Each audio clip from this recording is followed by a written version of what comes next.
Y bien, estamos ahora con Juan de la Puente, que es columnista de La República, es analista y periodista, y con Víctor Andrés Ponce, director de El Montonero. Buenas noches, ¿cómo están? Buenas noches, ¿Qué tal? buenas noches. Bueno, la pregunta es esa, ¿no? ¿Qué debe hacer ahora el gobierno? ¿Debe el Consejo de Ministros o el presidente del Consejo de Ministros debe plantear la cuestión de confianza o debe aceptar el resultado y, en fin, alguna otra salida? Pero quería comenzar con el epígrafe del artículo de Juan de la Puente de hoy día. La primera víctima de la guerra es la verdad, una frase de estilo.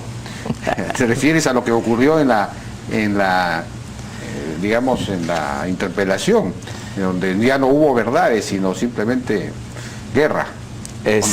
Sí, básicamente porque creo que lo que hemos tenido en los últimos días, 2 semanas, quizás es el retorno de la guerra política. Y este retorno de algún modo, por lo menos, no sé si puesto en paréntesis o liquidado definitivamente, esta especie de consenso a palos o convivencia forzada que hemos tenido en 4 meses. Y de hecho ha afectado sensiblemente la gobernabilidad, que yo creo que no es un regalo ni del gobierno ni del Congreso, sino es una demanda ciudadana que nació inmediatamente. Se produjo la segunda vuelta, porque ya habíamos tenido una guerra política en los 2 últimos años del gobierno de Humala.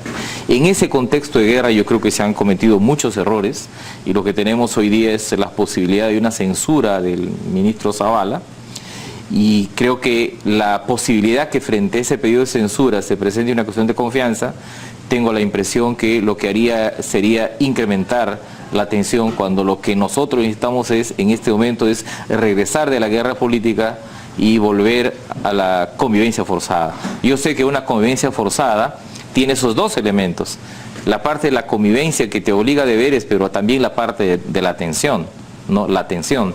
Y entonces hay una especie de tendencia siempre centrífuga de los miembros de esa convivencia forzada para salir, y eso es lo que hemos visto. Pero tengo la impresión que hoy día, podría decir, que fuera de esa convivencia forzada, no creo que haya futuro político para la gobernabilidad en el Perú, ¿no?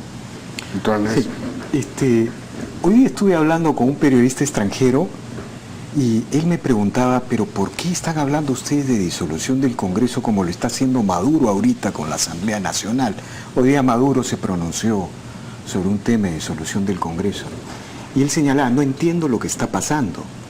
Las 2 fuerzas, el PPK-osismo y el fujimorismo, son fuerzas pro mercado. ¿Qué ha sucedido en el Perú para que estemos ante un virtual choque de poderes, ¿no? Entonces, en ese momento se me vino una imagen a mí particularmente de lo absurdo de esta situación. Jaime, mira, más o menos las cosas que estamos diciendo es lo siguiente, El fujimorismo está a punto de censurar al ministro Saavedra. El gobierno va a presentar la cuestión de confianza, ¿no es cierto? Imaginémonos que sea posible, ¿ya? Hay un debate constitucional y legal si es posible o no. Bueno, se derriba lo que estaríamos en camino es que se derribe el primer gabinete PPK, probablemente uno de los mejores gabinetes de los últimos tiempos, de técnicos, de personas que tienen claras las cosas con la reforma. Pero eso podría llevar a una a otro gabinete que es derribado, entonces iríamos a una disolución del Congreso, ¿no? Miren lo que estamos pensando, Pero digamos, eso está en el imaginario político, en las redes, lo he escuchado a Gino Costa, está. Entonces, se va a la disolución, hay una nueva elección. En la hipótesis posible de que el fujimorismo vuelva a ganar, bueno, la consecuencia sería que PPK tendría que irse del gobierno, porque en ese caso el fujimorismo, eso es lo que sucede en los regímenes parlamentarios, ¿no es cierto?, podría pugnar por la vacancia de la presidencia. Es decir, esta democracia, Jaime, que va hacia su 5ª elección ininterrumpida, que es la primera gran democracia que hemos construido los peruanos desde que Bolívar y San Martín llegaron aquí. Porque la República Aristocrática fue una democracia de pocos, pese a su estabilidad, fue de los notables. Esta primera democracia que ha construido el mercado, que ha integrado como nunca, que ha hecho inclusión como nunca, está en peligro por un ministro. Eso no es racional, es absurdo. Entonces, parece que no tiene sentido plantear. Mira, lo que te digo es, puede ser justo o injusto, desde cualquier punto de vista, el cuestionamiento político a un ministro. Pero que el sistema político y la democracia esté en cuestión por un ministro no es racional En Es decir, ninguna no democracia. tiene sentido, te refieres a la cuestión de confianza, Claro, no tiene entonces, sentido. en ese sentido, estar discutiendo estos temas de cuestión de confianza y de solución me parece absurdo. Y por otro lado, yo creo que es hora de que el señor Saavedra, que yo lo respeto mucho, tengo cierta admiración por sus trabajos previos, ¿no? Cuestiono su sesgo estatista en la reforma de la educación básica y en la reforma de la educación superior, también piense que a veces cuando uno asume responsabilidades políticas, tiene que saber dar un paso al costado cuando se avecina un choque de poderes, cuando esté en cuestión la gobernabilidad y cuando están todos estos temas sobre agenda.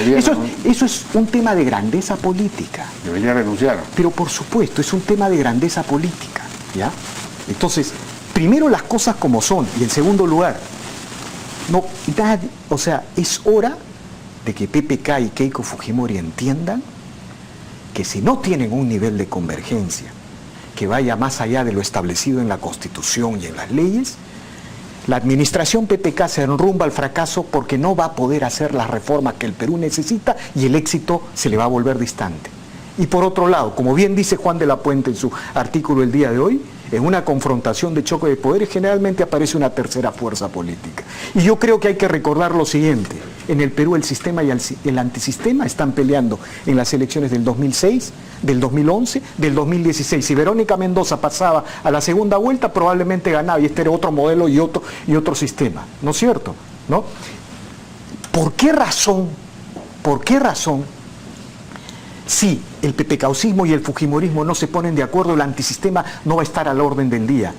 El señor Gregorio Santos... Aquí hay una irresponsabilidad política muy grande de parte del fujimorismo. Digamos, esta censura, la interpelación yo creo que se podía justificar. Yo estaba seguro de que la interpelación iba a ser sorteada en el sentido de que las explicaciones de Jaime Saavedra iban a satisfacer a la mayoría parlamentaria, pero parece que era una consigna ya preestablecida. Entonces uno se pregunta, ¿por qué? ¿Por qué? Yo no sé, a Juan le toca el tiempo, pero yo quiero dar mi interpretación de eso. Hay que entender al otro. Ajá.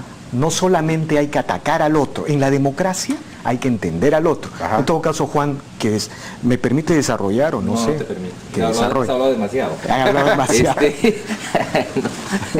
Yo creo que vuelvo a la tesis del consenso a palos. El fujimorismo tenía tres opciones en relación a PPK. Digamos, ahogarlo, uno, un pacto como muchos solicitaban, o este consenso a palos. Y mi impresión es que escogieron, desde una visión de gobernabilidad, este consenso a palos, pero también porque la sociedad demandaba. Esto ha hecho crisis por dos razones, me parece. Primero, porque evidentemente hay en el sistema político un sector que cree que la democracia no puede convivir con el fujimorismo y que hay que excluir al fujimorismo del sistema político. Sí, pues ese es un problema también. ¿No? Y en segundo lugar, ¿no?, creo que hay un problema muy serio en el fujimorismo que no ha digerido el resultado final del proceso electoral, ¿no? Así es, también. Y entonces cree que es posible, ¿no?, organizar una especie de contragobierno o un poder dual desde el Parlamento. Entonces, mi impresión es que estos dos sectores, que yo creo que son dos visiones extremas, han chocado. Porque la cuestión de confianza sugerida a PPK en relación como respuesta a la interpelación, reitero, no sale del gobierno, viene de fuera. Y yo creo que es una medida que termina colocando a Pedro Pablo Kuczynski como el sándwich, ¿no?, de este gran emparedado, de esta gran crisis. Sospecho, no obstante, que en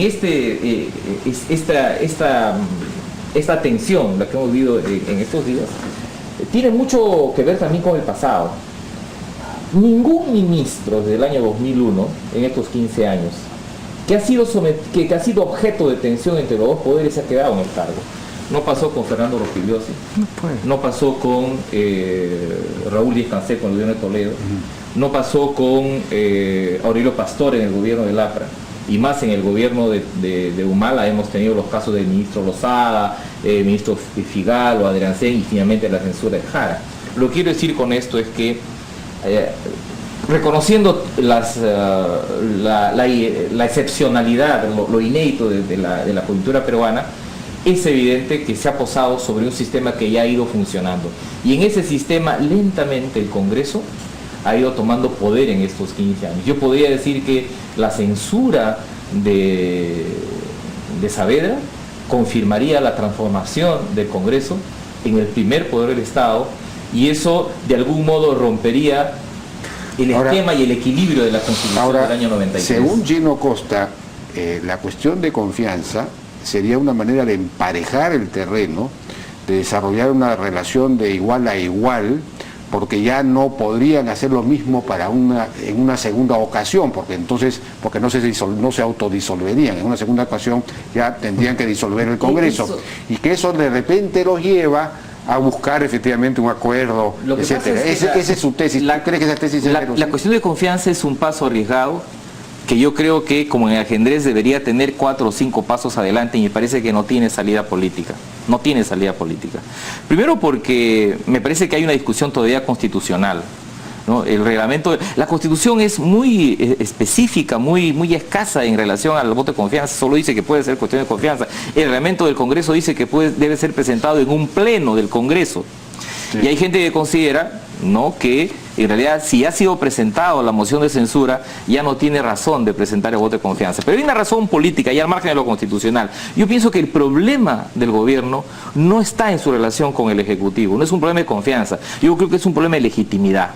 Y es cierto, en esta disputa entre confianza y legitimidad, yo me quedo con concepto de legitimidad, porque estos dos poderes están peleando en la altura, mientras la sociedad, lo que yo llamo la tercera mitad de esta gobernabilidad, no está siendo atendida. Mi impresión es que las encuestas que van a salir en los próximos días van a resumir esta especie de cansancio de la gente respecto al poder a las alturas, como ya pasó en los primeros meses del gobierno de Fujimori el año 90. Jaime, yo quisiera... Pero me están pidiendo una pausa y regresamos con Víctor Andrés.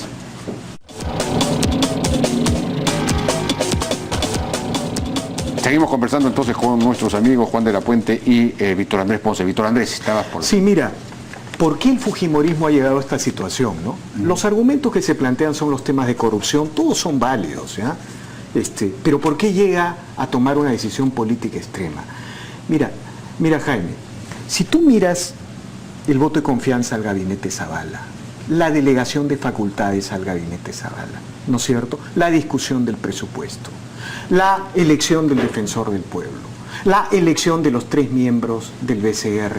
En todos estos procesos ha habido un sector del país, un sector radical, antifujimorista, fundamentalista, que ha desarrollado una estrategia de veto a la mayoría legislativa.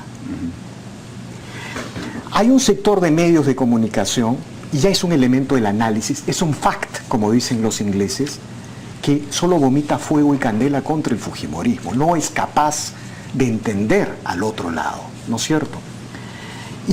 Y incluso estas lógicas de veto se desarrollan con movilizaciones. Es la primera vez, mira, los únicos lugares donde los parlamentos han amenazado la democracia fue en la Duma zarista, bolchevique, y en la Convención de la Revolución Francesa. No conozco otros casos. Pero en el Perú, ¿no es cierto?, esta lógica del radicalismo antifujimorista desarrolla... Mira, en cada uno de estos hechos se planteó el tema de la disolución, si no pasaba. En cada uno. Yo recuerdo que la disolución empezó a plantearse en los medios, en las discusiones, cuando se discutió la cuestión de confianza. Lo mismo pasó... La cuestión de confianza. El gabinete, lo mismo pasó en la delegación. Pero lo más terrible, por ejemplo, yo hoy día leo artículos de algunos señores de izquierda que dicen, ¿por qué PPK le permitió la Defensoría del Pueblo? PPK no le permitió la Defensoría del Pueblo, es el legítimo derecho de una mayoría, según la Constitución y las leyes, de elegir por número de votos. ¿Por qué PPK le permitió controlar el BCR? PPK no le permitió nada en el BCR, es el legítimo derecho de una mayoría por la Constitución, las leyes y los votos de elegir. Es el Congreso, es la democracia. ¿De qué otra manera podemos gobernar? Entonces, cuando el presidente dice, voy a plantear la cuestión de confianza, en ese momento el fujimorismo siente que el Ejecutivo ha asumido esta estrategia de veto. Y lo que está haciendo el fujimorismo es una demostración de fuerzas, efectivamente, ante una voluntad de veto. Porque si no, mira, en la lógica de ellos, lo que yo he conversado, por eso es importante entender al otro, porque esto es clave para armar la gobernabilidad y el pacto entre PPK y Keiko. en la lógica de ellos, si ellos aceptan ese veto, empieza la disolución y la desgregación del fujimorismo, que es lo que quiere este sector antifujimorista radical, que ya no es democrático, que ya es golpista, a mi entender, que se convierte en un problema para las teorías democráticas, porque está planteando abiertamente el choque de poderes, la disolución del Congreso, y todos sabemos que eso termina en la ingobernabilidad del Perú. Entonces, ¿por qué el fujimorismo adopta esta actitud? Pero si está ahí, si tú a una fuerza que elige 3 miembros del BCR, como lo han hecho los últimos parlamentos en los últimos 15 años, como lo hizo el APRA, como lo hizo el toledismo, le dices, si tú eliges eso, yo te hago una marcha.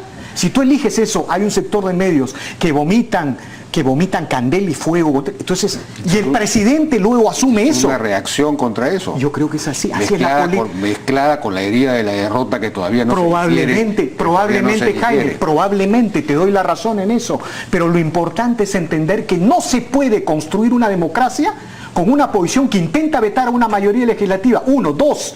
Se puede gobernar sin esta digamos, decisión del fujimorismo de censurar a un ministro como Saavedra. Es una demostración de fuerzas. Pero como lo dicen, en contra, digamos, no ayuda a mejorar la imagen que tendría que mejorar es que el si aceptan lo otro, para disolver el veto. Jaime, ayuda a construir el veto más. Probablemente. Digamos, entramos en una lucha, probablemente tengas razón. Se refuerzan mutuamente. Mira, probablemente tengas razón, pero hay que explicar los hechos políticos. Juan, ¿cuál es su...? No sé, tengo ahí un matiz con lo que señala Víctor, porque daría la impresión como que aquí hay dos grandes proyectos muy elaborados los que están en tensión. Y yo creo que no. A mí me parece que estamos frente a varios proyectos débiles, ¿no? Probablemente el fujimorismo sea más fuerte que el gobierno en el Congreso. Todavía el Congreso tiene un margen de maniobra, es un presidente que tiene 52% de aprobación, ¿no? que digamos, mantiene un margen de maniobra. Lo que quiero decir es que esta crisis más bien pone a todos en un mismo nivel, ¿no? Y cuando la gente ve demasiado Juego de Tronos, cree que aquí hay 2 grandes proyectos en pugna, y la verdad es que tengo la sensación que ni el propio fujimorismo ni el gobierno tienen las cosas claras, ¿no? Segundo, tengo la sensación que no hay futuro político fuera de la convivencia política. Exacto. Sí. No hay futuro político. Y eso pasa no solo por el tema de la cuestión de confianza, sino pasa también por el abuso de la censura. Lo que se está sentando es el precedente de una especie de cirugía externa mayor. Claro. Es decir, que tú ingresas al gabinete y le sacas a uno más. ¿Quién es el que viene? Va Sombrío, ¿no?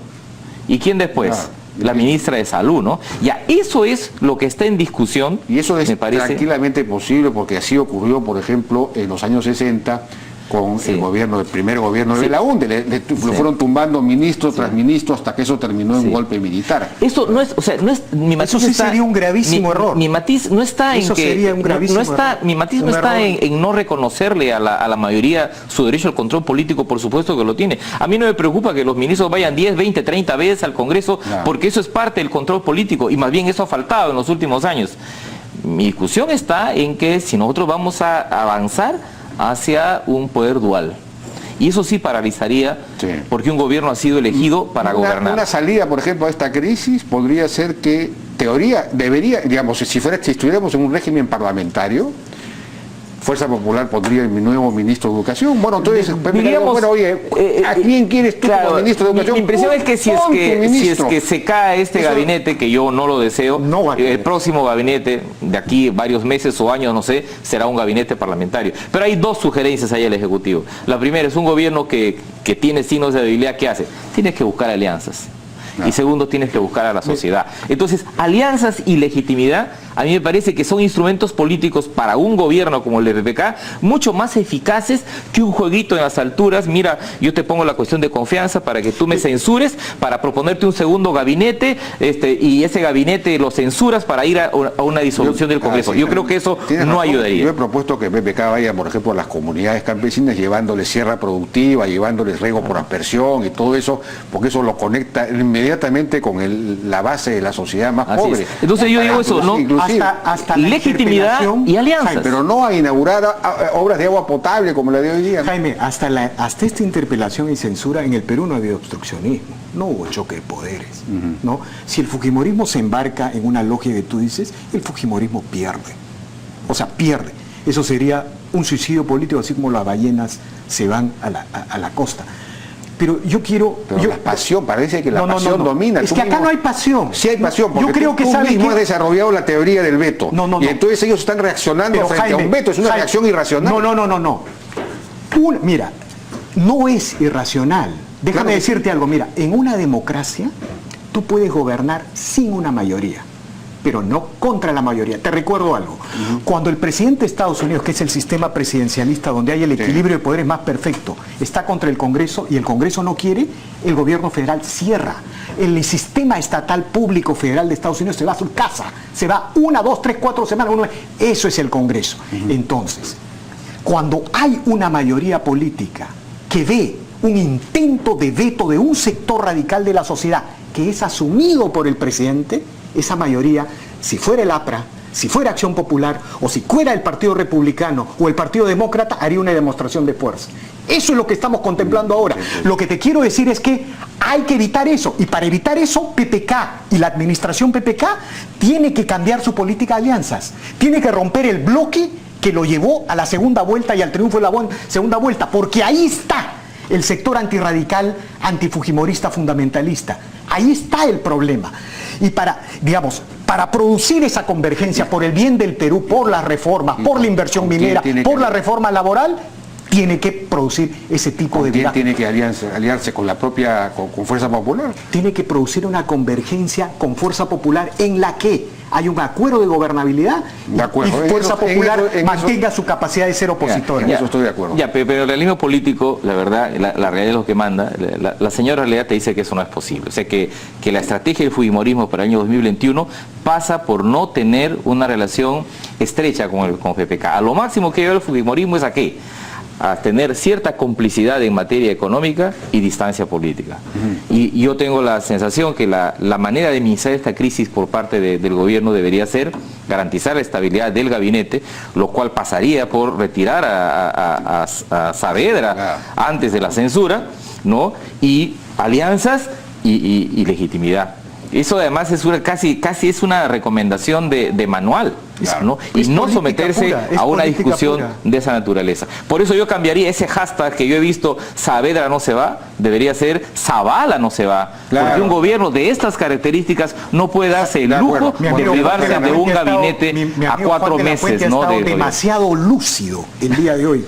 Tengo que rendirme ante y eso que no me has dejado hablar, has hablado casi todo el tiempo. Bueno, yo les agradezco muchísimo, ha estado muy interesante la discusión, ojalá que haya sido vista por los grandes jerarcas de la política nacional. Vamos a una pausa y regresamos.